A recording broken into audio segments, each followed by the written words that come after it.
Mbrëmja ka sjellë një përkeqësim tjetër të kushteve atmosferike, ku her pas here nuk kanë munguar as rrebeshet e shiut. Si pasojë, prurjet në Përpërrejnë dhe Lumej janë shtuar, duke rrezikuar banesa dhe të mbjella. Situata më e vështirë për momentin paraqitet në pjesën e fundit të derdhjes së Vjosës, në afërsi të urës së Mifolit, ku niveli i ujit arriti mbi 8 metra.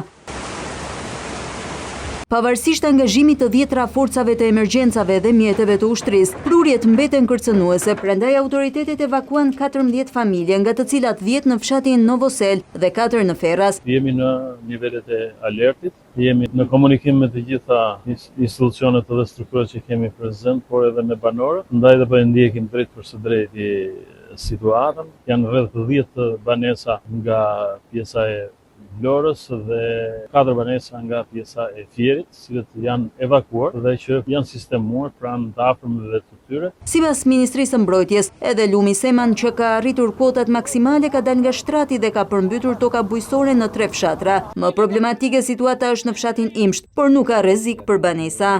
Tuli nivelin, ta mbyllin atë, mos shkarkojnë kaq shumë.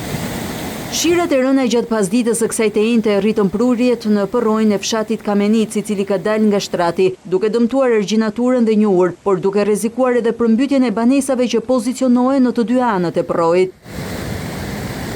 E vështirë situata paraqitet edhe në Lezhë. Qarja argjinaturës në pjesën jugore të lagunës së Vajinit po shkarkon ujrat në kanalin kryesor të hidrovorit të Tales, duke rrit nivelin e ujit në disa zona, e përpasoj ka sjellë përmbytje në banesa e toka bujqësore. Aktualisht rrezikohet se na do përmbytna, vendi do përmbytet. Po punohet me 12 mjete vetë shkarkuese dhe 2 eskavatorë në argjinaturën e lagunës së Vajinit. Përmbytjet në këtë zonë sipas emergjencave civile janë të kufizuara vetëm në toka bujqësore. Rreshet e ditëve të fundit kanë shkaktuar probleme me qarkullimin. Në Myrdi, taksi që lidh fshatin Bukmir me Rëshenin është i bllokuar. Probleme me rrugët raportohen edhe në qarkun e Gjirokastrës, ndërkohë që në disa fshatra në Dropull raportohen të kenë mungesë të energjisë elektrike.